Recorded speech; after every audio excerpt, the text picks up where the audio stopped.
RAPDXB. Met this pretty thing, nice to meet you, mucho gusto. Sweeter than a Chulo. No, I'm gonna tell the truth. The UK media can be the most destructive, probably the worst in the world. Drake. I'm not gonna call him because it's just mad. Look, guys, it's be mad. And then I was sitting there, and boom, the door opens, and it's Travis Scott. Yo, my name is Octavian. Shout out RAPDXB. That's a good. You're smart, you know. He's a smart boy. She's sexy. I'm in love with her brain. Man, she's stuck on my mind. And I haven't been here for a long time, so I don't really know for a fact. But the top 3 things about Dubai: the people are looked after, and people look after other people. There's not that sense of unhealthy competition. Do you get me?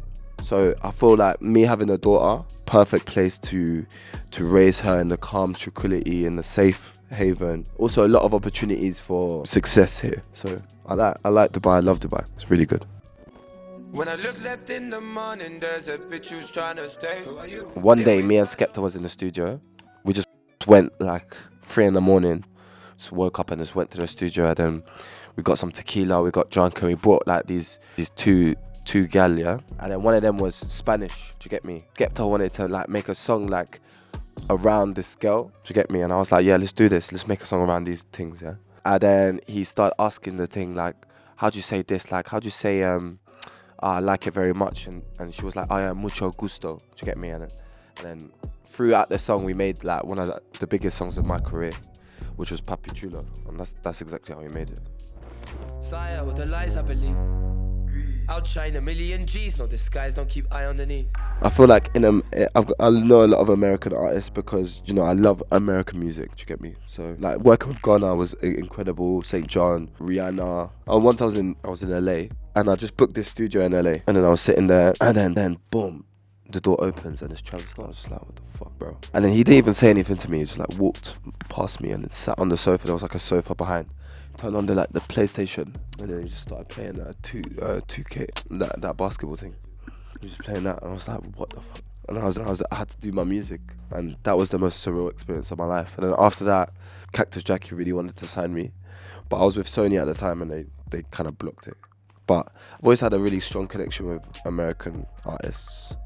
Now on my new album, I've got like Don Toliver, A$AP Mas, trying to get finished with A$AP Rocky, and a lot of big people.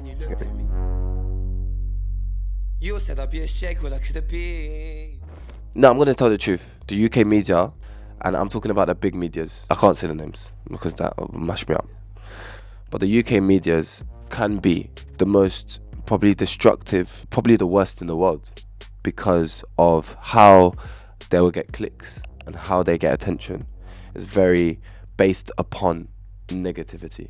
And the media's always been like that, always about war. If you turn on the news right now, it's always going to be about negativity to suppress the confidence of the people. It's never going to be good or inspiring. Someone made a lot of money or made a business. Never, ever.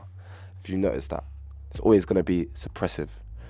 And with people in my culture, always labeled in a way that is negative, you know, and never labeled for what it is. It's labeled in a way to get clicks. Do you get?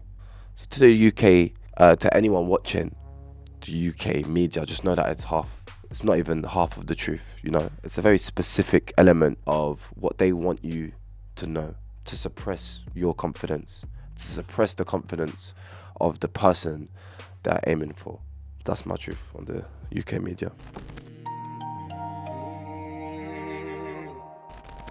You know what's great about music is that music is such an opinion-based sport, and that's why I try to do as much different sounds as possible. Like for example, you said that Pat and Chanel was your song, but for Virgil, his song was a song called Hands, which is like, it's not even like in the scale of a genre. It's like a house, very weird song. But he heard that song and he absolutely loved it. He got in contact with me. And then that's how our relationship started. And then we just done an Off-White campaign and whatever. But then I met him, and I have to say, honestly, that is the nicest guy. Like, probably has the best heart. Do you get me? And there's not very many people like him, especially in the fashion industry where it's very competitive and everyone's on each other's necks.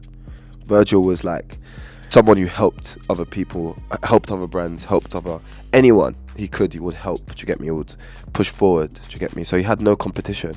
It was really like the Jesus of fashion. Do you get me?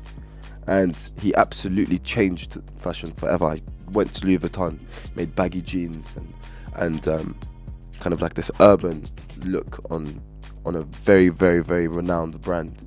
It changed fashion forever, and I'm so happy to be a part of it. Do you get me?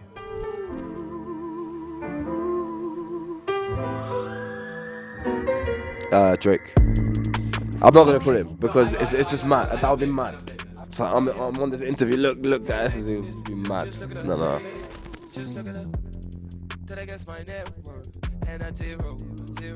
I think with art, nothing can be similar, you know? Everything should be unique, and that's what's good about art. Do you get me? And I feel like in any case, your uniqueness will shine because that's the way you were born.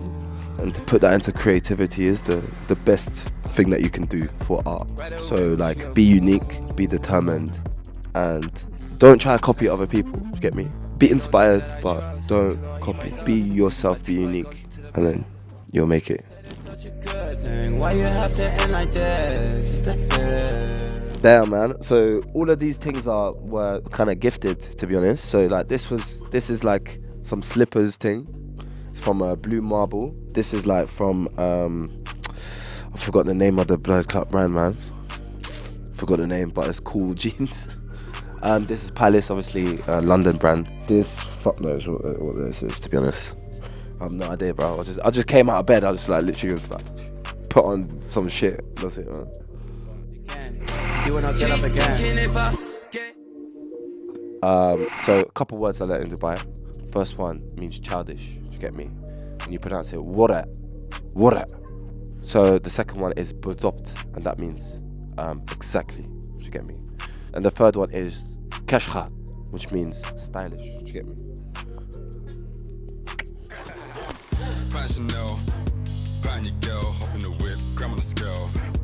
So Essie Gang is not like a music group at all. Do you get me? They're like a group of boys from South East London. So we just took the acronyms SE, and then some people moved from like North and East and whatever. So we didn't want to make it just exclusively SE Gang. Do you get me? So we just made it a name. But yeah, none of these men are like that started off rappers. Like we were just a group, like a kind of like a gang, like back in the day. And now it's like it's got into something more productive and it's good. So now like there's a lot of people making their music. Like J Rick is making his own tunes now.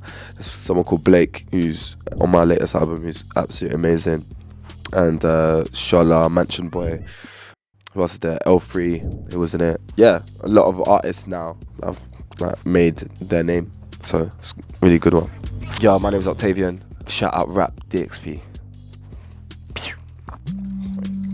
Who is that? Drake, I'm joking. What do you want? What do you need? She said I'm hot. She said I'm ream. Maybe it's you. Maybe it's me.